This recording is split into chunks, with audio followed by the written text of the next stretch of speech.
Mein Thema heute Morgen, was ich auf dem Herzen habe, ist: The topic that I have on my heart today is, Der Herr ist mit dir, du tapferer Held. the Lord is with you, you brave hero. Zuversicht durch Berufung. Courage through calling. Wenn du seine Stimme hörst, geh in seine Ziele hinein. When you hear his voice, move into his plans. In diesem Sommer stand ich vor der Frage, In this summer, I was faced with a question, und vermutlich werden einige überrascht sein: and I'm sure some of you may be surprised by this. Bin ich noch als Pastor, als Gemeinde berufen oder nicht? Am I still called to be a pastor of a church or not?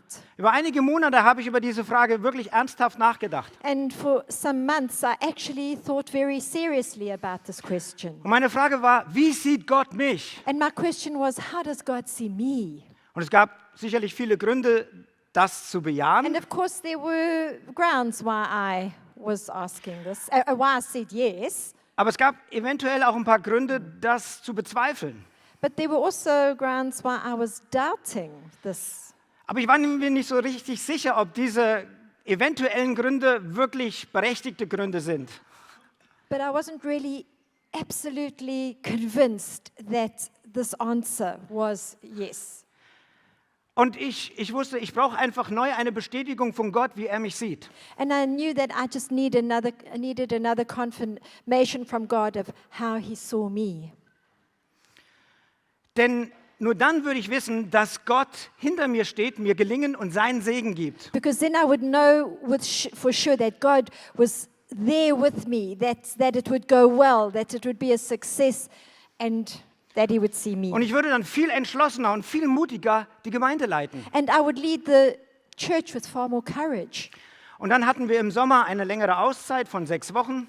And then over summer we had a sabbatical for about 6 weeks. Und wir als Familie haben einfach viel Zeit zusammen gehabt.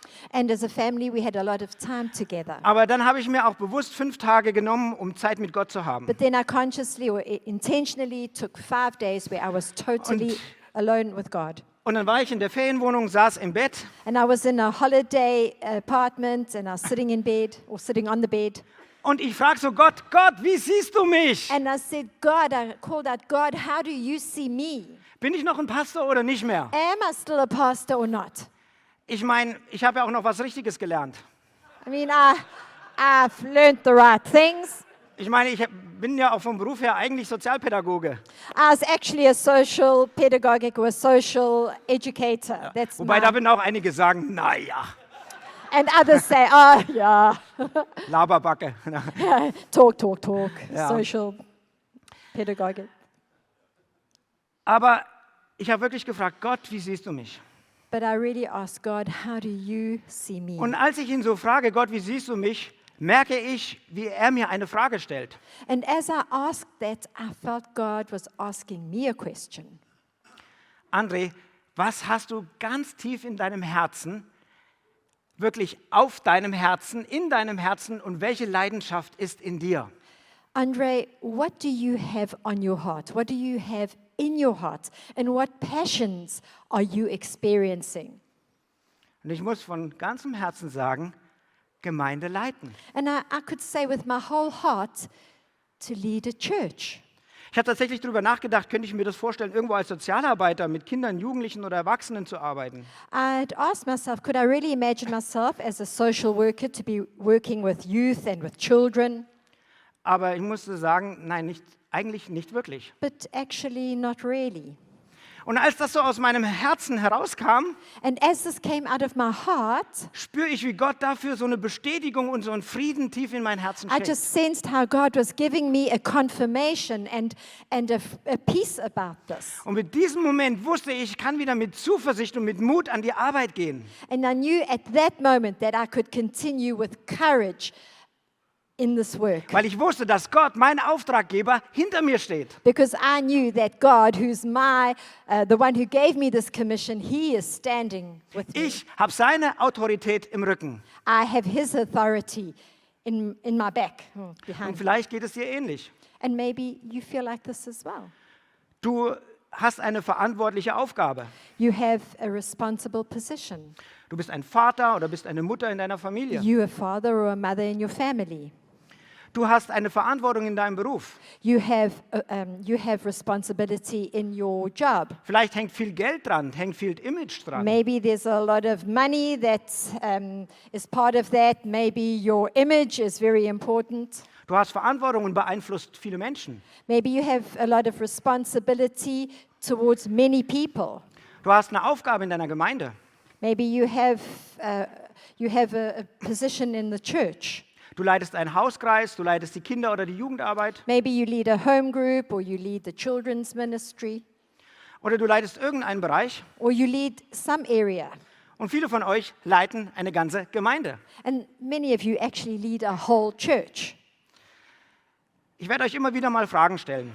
I'm going to continually ask you Ja? questions. Wir machen Okay? das mal hier so interaktiv. We're doing a bit of interactive Ja. work here. Okay? Folgende Frage, So the following question. und du musst dich nicht melden, aber sei mal ehrlich zu dir selbst. You don't have to put your hand up or anything, but just be honest with yourself.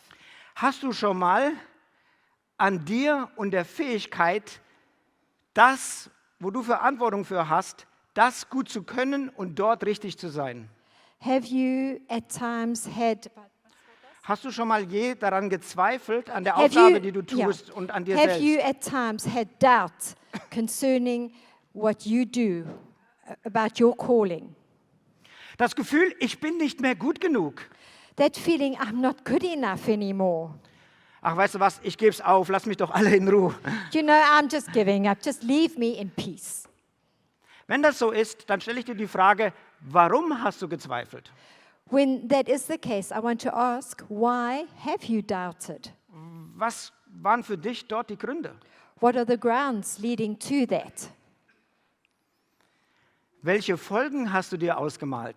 What processes have you pictured for yourself? Dann mache ich halt Sozialarbeit. Okay, I'll just go back to social work. Und dann stellt sich die Frage, wenn du die Zweifel überwunden hast, wie hast du sie überwunden? And then the question, if you've overcome this doubt, how did you overcome it? Für mich war es immer wichtig zu wissen, wozu Gott mich berufen hat, zu welcher Aufgabe und an welchen Ort. For me, it was always important to know what task God had planned for me, where He had planned it, and yeah. Ob das nach Dresden zu kommen war vor über 20 Jahren, Or, for example, if it was coming to Dresden 20 years ago, hier in der Jesusgemeinde zu sein, to be part of the Gemeinde, Jesus community, Kinder- und Jugendarbeit zu leiten, to lead the children's ministry and the youth ministry, dann in der Ältestenschaft zu sein, and then to be part of the eldership, im übergemeindlichen Team mitzuarbeiten, to work in the translocal team, dann die Gemeindeleitung in Meißen and then to take over the church leadership in Meißen, und für was auch immer noch kommen möge. and whatever else God has planned for me. Dieses Wissen der Berufung ist unheimlich wichtig. This knowledge of my calling is so important, Gerade wenn Dinge nicht so laufen, wie man sich das wünscht. especially in those moments when you don't know how it's going to work out. Wenn Kritik kommt, wenn Gegenwind kommt, When criticism comes and when you have these backlashes, dann kann ich sagen, Gott, du hast es doch gewollt. then I can say, God, you wanted this. Ja, so, sorry, bitte helf mir, sei du mit mir. So please help me, be with me. Ich will uns sagen, du und ich, wir brauchen immer wieder die Sichtweise Gottes über unser Leben. I think you and I, we need to have that in our hearts, how God sees us, Wie Gideon. just like Gideon.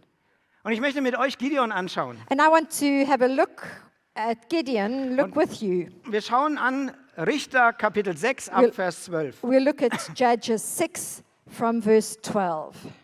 Der Engel des Herrn erschien ihm und sagte, der Herr ist mit dir, du tapferer Held. Ach Herr, entgegnete Gideon, wenn der Herr mit uns ist, warum ist uns dann all das passiert? Wo bleiben die Wunder, von denen unsere Vorfahren uns erzählten? Sagten sie nicht, der Herr hat uns aus Ägypten herausgeführt? Jetzt hat der Herr uns verlassen und an die Midianiter ausgeliefert. Da wandte sich der Herr zu ihm und sagte, geh mit der Kraft, die du hast, und rette Israel vor den Midianitern. Ich sende dich aus. Aber mein Herr, antwortete Gideon, womit kann ich Israel retten? Meine Sippe ist die schwächste im ganzen Stamm Manasse und ich bin der Jüngste in meiner Familie. Der Herr sagte zu ihm, ich werde mit dir sein. Du wirst Midian vernichten, als wäre es nur ein einziger Mann. And the angel of the Lord appeared to him and said, Mighty hero, the Lord is with you. Sir, Gideon replied, if the Lord is with us, why has all this happened to us? And where are all the miracles our ancestors told us about?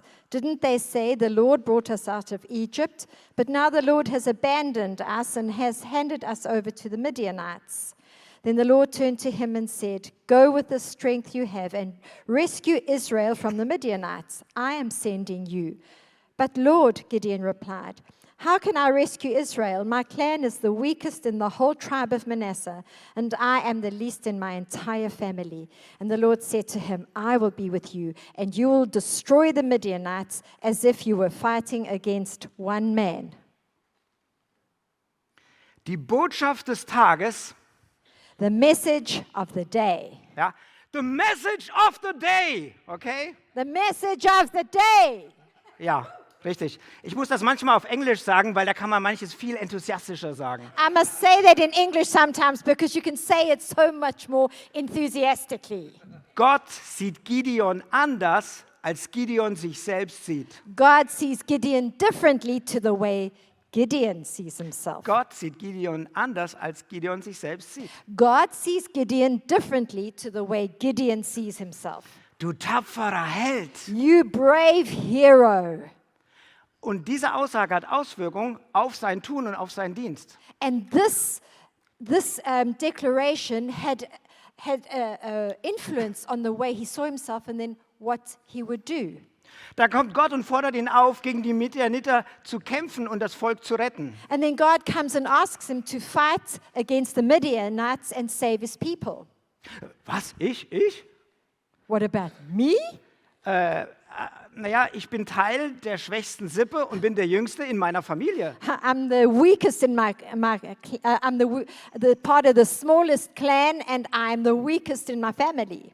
So, was er damit mit anderen Worten zum Ausdruck bringt, ist, So what he is meaning by this is, ich habe eigentlich kaum Erfahrung. I actually have no experience. Ich habe eigentlich kaum Fähigkeiten. I don't have any fighting experience or skills. Ich kann das nicht. I can't do this. Ja?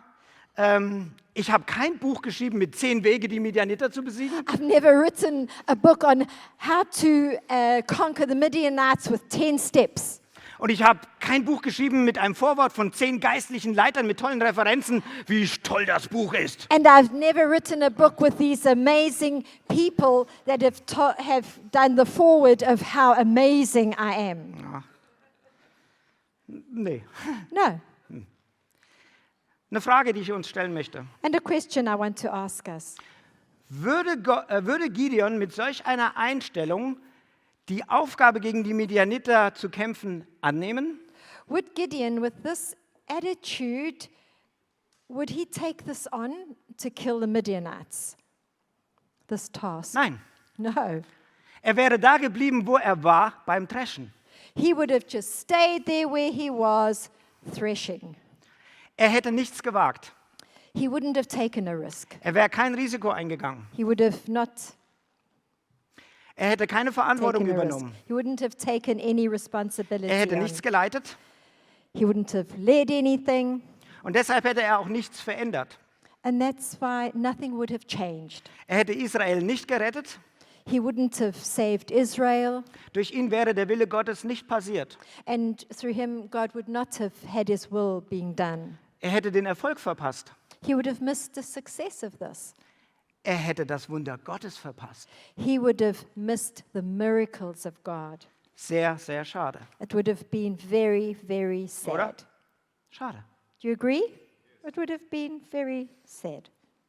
Und jetzt? And now? Gott aber! But God. Ich bitte mal alle Deutschsprachigen. Please, all the German speakers. Ich zähle jetzt bis 3 und dann ruft ihr mal ganz laut Gott I'm aber. going to count to 3 and then you say Gott aber, all the German speakers. Okay. 1, 2, 3. Gott aber! So, wir machen das Gleiche mit den Englischen. Oh, now we're going to do it with the English speakers. Ja, aber Yes. ihr dürft but God. Okay? But you can say, but God. Okay. 1, 2, 3. But God. Sehr gut, sehr gut. Very good, very good. Gott aber sieht ihn als tapferer Held, But God sees him as this courageous hero der von Gott Kraft verliehen bekommen hat, gegen die Midianiter zu kämpfen und gegen sie zu siegen. that he would get strength from God to go against the Midianites and to be victorious. Und das ist eine interessante Sache. Gott sieht ihn schon als Sieger. And what is interesting is God already sees him as victorious. Nächste Frage, die ich stelle. And the next question I have to ask you, Wie würdest du handeln, how would you deal with the situation wenn du wüsstest, if you knew dass deine bevorstehende Aufgabe gelingen würde? that this task that you are meant to do is going to be successful? Wenn du wüsstest, du würdest nicht versagen. If you knew you would not fail, Würdest du die Sache entschlossen anpacken? would you take this task on with everything? Endlich das neue Projekt angehen. At long last, get that new project going. Endlich den Hauskreis übernehmen. At long last, take over that home group. Endlich diese Sache seit 5 Jahren klären. And at long last, deal with that situation of 5 years ago. Endlich das unangenehme Gespräch führen. At long last, deal with that unpleasant talk that you have to have with someone. Endlich die Gemeinde gründen. At long last, plant that church. Peter, I want to hear an Amen. Bitte, ich will ein Amen hören. Endlich, endlich, endlich. At last, at last, at last. So, was wäre das bei dir? How would that be with you? Wenn du wüsstest, hey, das würde gut gehen, was würdest du machen? If you knew, hey, this is going to be really good, what would you do? Gott sieht Gideons Identität God sees Gideon's identity und das Ergebnis des daraus folgenden Tuns, and the results of what he would do, was Gideon überhaupt noch nicht sehen kann. but Gideon can't see this yet. Gott sieht ihn als tapferer Held Gott- und als Sieger gegen die Midianiter. God sees him as a courageous hero and as a victor over the Midianites. Und die Frage ist, mal ganz persönlich, wie sieht Gott dich? And a very personal question, how does God see you? Wie sieht Gott uns? How does God see us?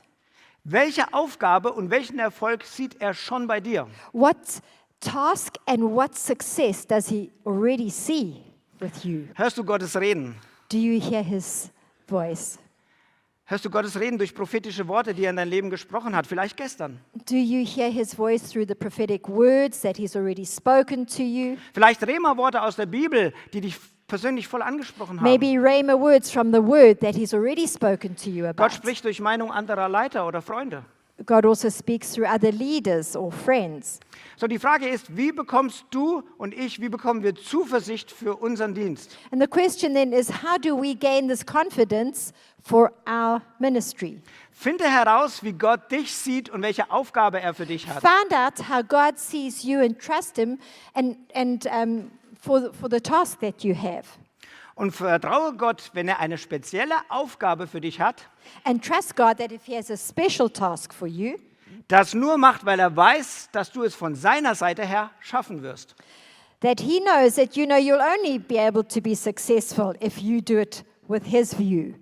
Ja, wir haben noch einen Teil dazu beizutragen. Of course, we've got to do our part. Es wird ein Beten kosten, es wird ein Glauben kosten, It's going to cost us prayer and faith, belief. es wird uns ein Arbeiten und Dienen kosten. It will cost us work and dealing with Mein it. Gideon musste sich dem Feind, er musste sich dem Tod entgegenstellen. And Gideon had to stand before the enemy, stand before death. Der Sieg war nicht für lau, so, wir machen das mal hier. It wasn't all this cool, what are we doing here? Aber Gott hatte den Sieg vorprogrammiert. But God had programmed the victory beforehand. Und wisst ihr was, das Tolle ist, Gott glaubt an Gideon. And you know what is amazing? God believed in Gideon. Und Or Gott in glaubt yeah. auch an dich. And God also believes in you. Und Mose ging es ähnlich. And with Moses, it was the same way. In 2. Mose 3, In Exodus chapter 3, ich werde es kurz zusammenfassen. I'm just going to summarize it. So, Gott sagt zu Mose, geh hin und ich will dich für die Ägypter gebrauchen, sie zu retten. God said to Moses, go and I will use you to free the people from the Egyptians. Und Mose sagt, ja, wer bin ich denn, dass ich das machen soll? And Moses said, well, who am I that I'm going to do this? Hier haben wir das Gleiche in Grün. We have that Und das gleiche Denken. we have the same thinking here. Gott sieht ihn als Anführer und als Befreier seines Volkes. God sees him as the one who will be freeing his people. Aber Mose sieht sich nicht in dieser Identität und in dieser Aufgabe. But Moses doesn't see himself in this task ahead. Und Gott muss ihn quasi überreden, das zu tun. And God has to almost convince him to do this. Und auch hier sagt er, ich bin mit dir. And here God says again, I am with you. So, und jetzt stelle ich uns wieder eine Frage. So I'm going to ask us another question. Warum kommt der André oder warum kommt man generell mit der Berufung ins Zweifeln? Why does André, or why do we as people get into doubt with our calling? Und ich möchte kurz 3 Punkte anschauen, was ein Grund sein könnte. And I want to mention 3 points that could be the reasons for this. Gibt sicherlich noch viel mehr. There are probably far more. Erstens, Firstly, man meint, nicht alle notwendigen Fähigkeiten zu besitzen. one believes that we don't have the necessary skills for the task. Wir lesen das in 2. Mose 4 ab Vers 10. We see this in Exodus 4 from verse 10. Aber Mose erwiderte, O Herr, ich bin kein guter Redner. Ich bin es nie gewesen und seit du mit mir, deinem Diener, sprichst, hat sich daran nichts geändert. Ich kann nicht gut reden. Wer hat den Menschen einen Mund gegeben, fragte ihn der Herr. Wer macht die Menschen stumm und taub, sehend oder blind? Ich bin es, der Herr. Mach dich jetzt auf den Weg, ich werde dir helfen und dir zeigen, was du reden sollst. Aber Mose bat, Herr, bitte schick doch einen anderen. Da wurde der Herr zornig auf Mose. Ich weiß doch, dass dein Bruder, der Levit Aaron, gut reden kann, sprach er. Er ist bereits auf dem Weg zu dir und wird sich freuen, dich zu sehen. Erzähl ihm dann alles und weise ihn an, was er reden soll. Ich werde euch beiden helfen, wenn ihr redet, und werde euch zeigen, was ihr tun sollt. Aaron wird für dich zum Volk sprechen. Es ist so, als ob du durch ihn sprichst. But Moses pleaded with the Lord, Oh Lord, I'm not very good with words. I never have been, and I'm not now, even though you've spoken to me. I get tongue-tied, and my words get tangled. And then the Lord asked Moses, Who makes a person's mouth? Who decides whether people speak or do not speak?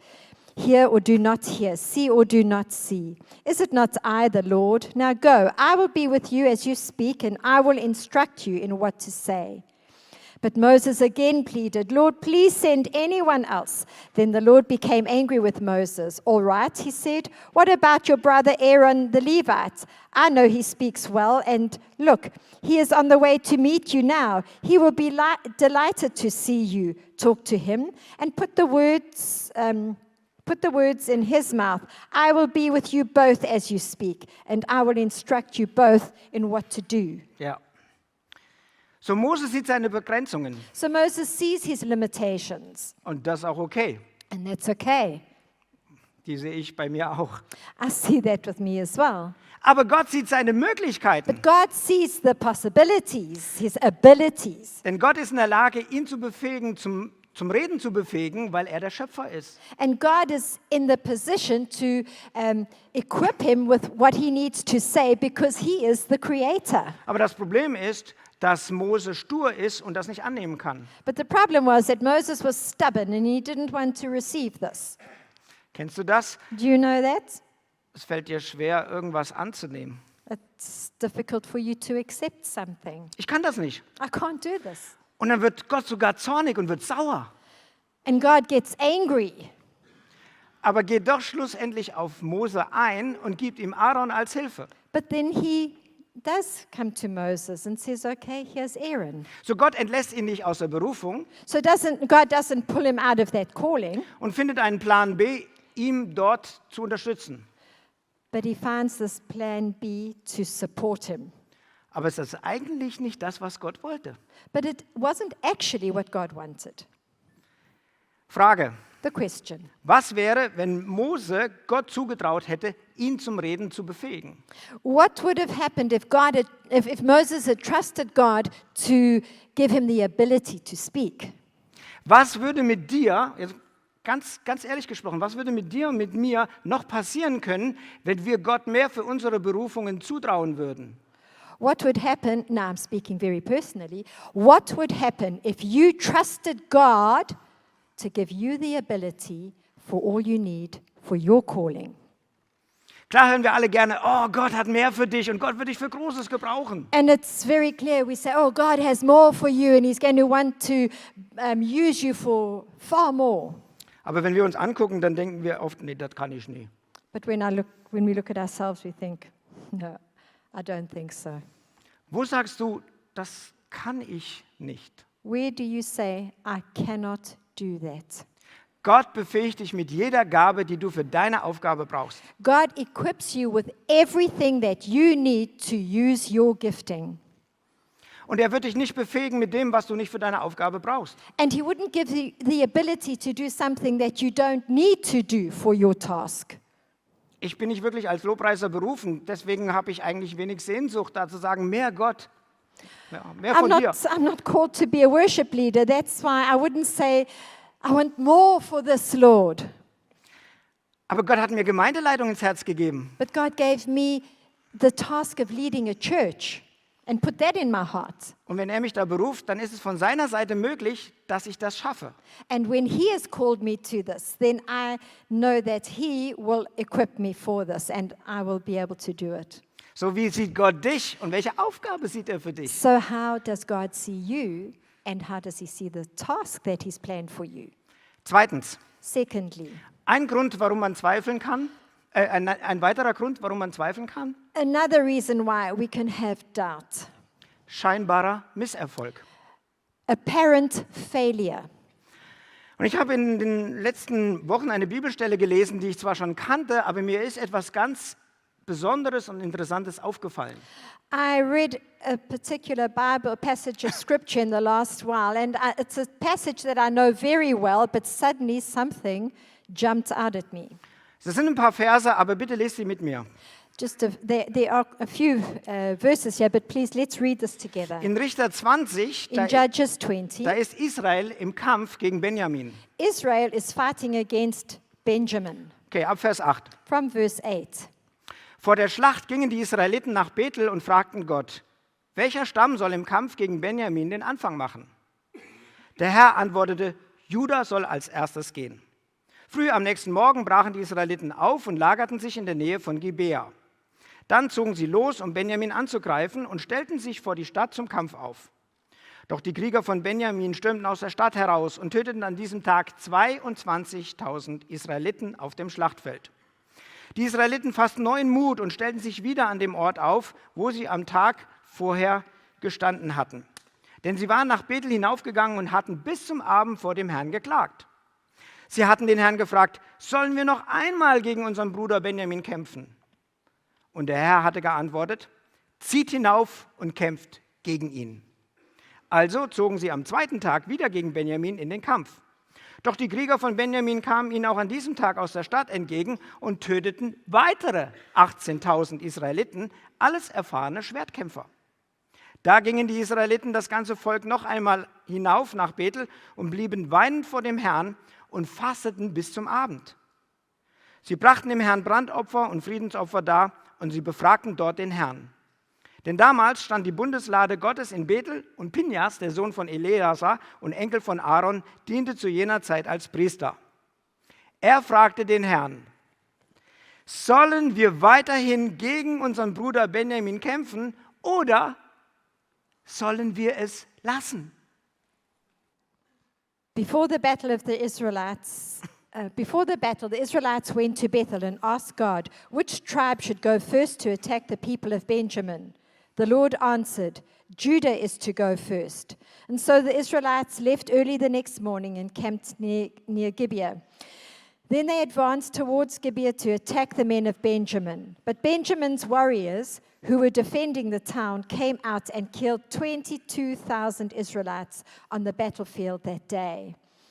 But the Israelites encouraged each other and took their positions again at the same place they had fought the previous day. For the Lord had gone up to Bethel and wept For they had gone up to Bethel and wept in the presence of the Lord until evening. They had asked the Lord, should we fight against our relatives from Benjamin again? And the Lord had said, go out and fight against them. So the next day they went out again to fight against the men of Benjamin. But the men of Benjamin killed another 18,000 Israelites, all of whom were experienced with the sword. And then all the Israelites went up to Bethel and wept in the presence of the Lord and fasted until evening. They also brought burnt offerings and peace offerings to the Lord. The Israelites went up seeking direction from the Lord. In those days, the ark of the covenant of God was in Bethel, and Phinehas, the son of Eleazar and grandson of Aaron was the priest. The Israelites asked the Lord, should we fight against our relatives from Benjamin again, or should we stop? Das ist eine gute Frage. A good question. Herr, ist es unsere Berufung oder nicht? Lord, is this our calling or not? Wir haben zweimal auf dein Wort gehört. Twice we have listened to your word. Wir haben zweimal gekämpft. Twice we have fought. Und wir haben zweimal verloren. And we've lost twice. Scheinbar ist es gar nicht mehr unsere Berufung. It doesn't seem to be our calling. Oder es war vielleicht noch nie unsere Berufung. Or maybe this was never our calling. Wir haben ja keinen Erfolg. We have had no success. Der Herr sprach, And the Lord speaks, zieht hinauf, morgen werde ich euch den Sieg über ihn schenken. go up, and tomorrow I will give you victory over him. Und nach dem dritten Mal haben sie gesiegt. And the third time, they were victorious. Die ganze Zeit haben sie das getan, was Gott wollte und hatten keinen Erfolg. The whole time, they were doing what God had required of them, but they had no success. Kennst du das? Do you know this? Du hast einen starken Impuls von Gott gehabt, du hast auf Gott gehört, du hast es getan. You had this strong impression from the Lord, you obeyed the Lord, you did what he asked, Aber es gab keine Frucht. and no fruit. Du hast dich voll in die Gemeinde eingesetzt, You've been fully committed in the church, du hast dich in Menschen investiert, you've invested in people, aber es ist nicht das bei rumgekommen, was du dir erhofft hast. and it just hasn't turned out the way you had hoped it would. Du hast Menschen von Jesus erzählt, aber keiner ist zum Glauben gekommen. You've told people about Jesus and no one has come to faith. Du hast über viele Jahre dich in Leiter investiert und jetzt hauen sie auf einmal ab. You've invested in leaders over years and they just go off. Aber was ich uns heute Morgen sagen möchte ist, But what I want to say this morning is, nur weil du aus deiner Sicht noch keinen Erfolg hast, just because you haven't seen any success from your point of view, heißt es nicht, dass Gott nicht mit dir ist.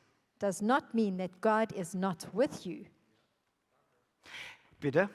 Thank you. Aber But es kann sein it can be oder auch nicht. or may not. Und jetzt kommen wir zu dem Punkt. And now we're coming to this point. Wie sieht Gott dich? How does God see you? Welche Aufgabe hat er für dich? What task does God Welche have Berufung for hat you? er für dich? What calling does he have for you? Ich meine, Peter hat ein herausforderndes Seminar gegeben über Gemeindegründung. Peter gave a very challenging seminar on church planting. Und da könnte es 3 Reaktionen geben. And you could have 3 reactions to that. Wir spüren, dass Gott uns gerufen hat, ja, und wir sind auf dem richtigen Weg. Yes, we sense God has called us and we're on the way. Die zweite Reaktion könnte sein, wir spüren, Gott gibt Kurskorrektur und wir müssen was ändern. The second one is, we sense something, but God's correcting our course and we need to change a few things here. Und das dritte könnte sein, dass Gott sagt, hey, ich habe etwas ganz anderes für euch, macht es so. Or else it could be the third one, where God says, hey, I've got something totally different for you, do it this way. War das, was bis jetzt war, falsch? Was what started until now wrong? Muss nicht, nein. Doesn't have to be, no.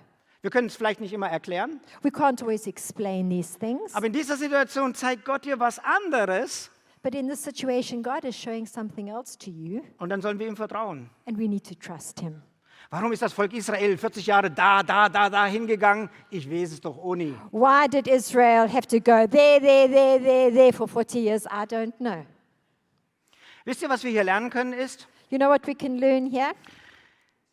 Das Volk Israel ist immer wieder zu Gott gegangen, hat gefragt, sollen wir noch weiter kämpfen? The people of Israel always went to God and said, should we fight again?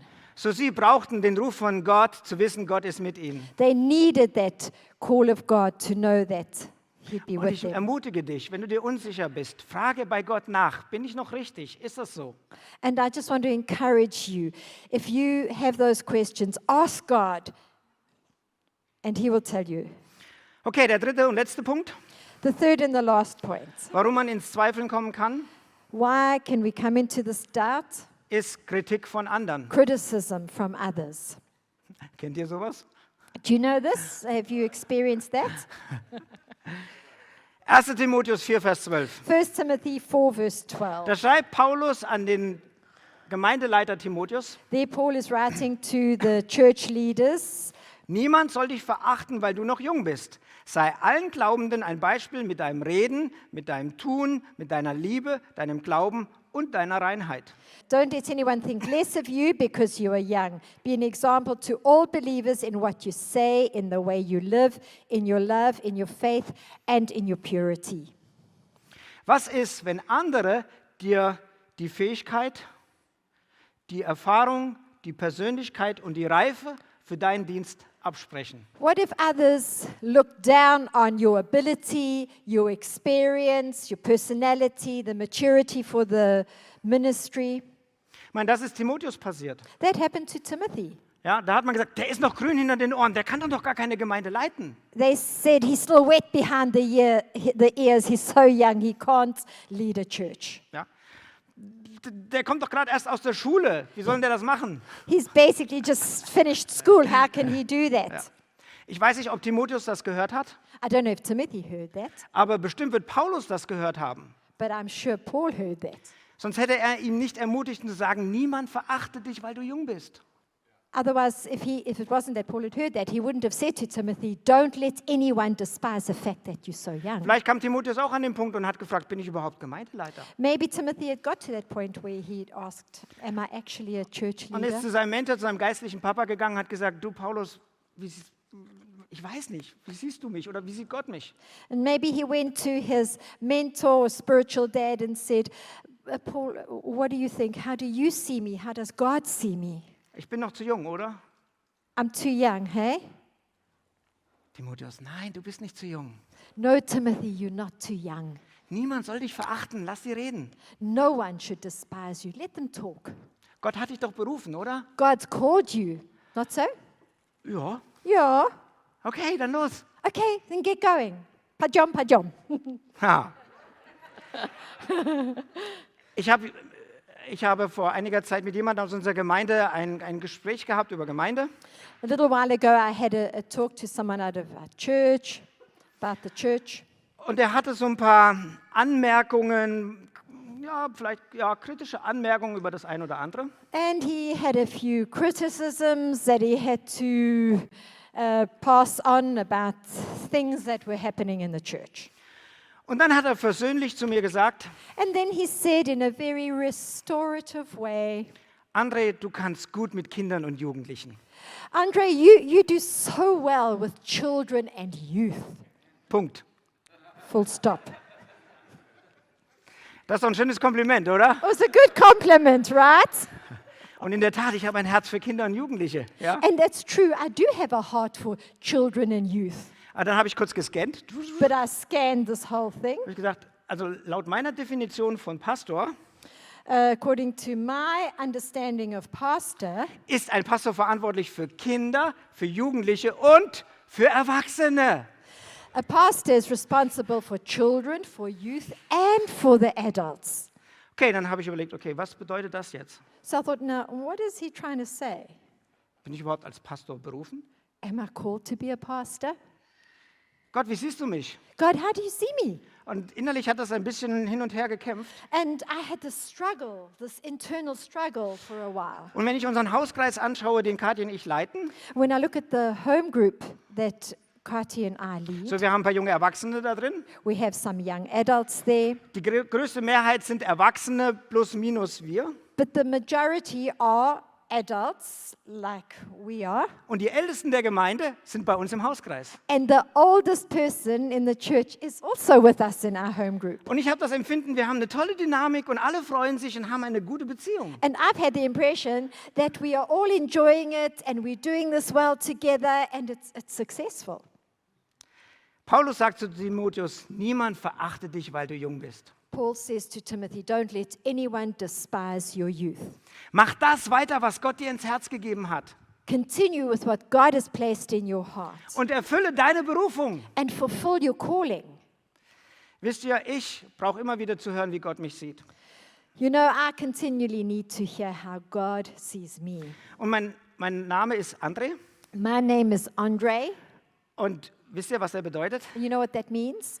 Er bedeutet tapfer und mannhaft. That means courageous and manly. Brave and manly. Ich habe mal eine Tasse mitgebracht von zu Hause. I brought my André, der mug Männliche. with me. Ich kann das nicht sehen. Und am nächsten Bild, das bin ich. Ja, hier. Oh. And the next picture, please. Diese Tasse habe ich mal von 2 Mädchen, wo ich jugendlich war, geschenkt bekommen. I got this mug as a gift from 2 young people in the youth. Ja. Also in my youth. In your youth. I'm not yeah. youth group, but when I was young. When you were youth. Ja, Yeah, ja. okay. Aber wisst ihr was? Ihr solltet mal gucken, was euer Name bedeutet. You know, have a look at what your name means.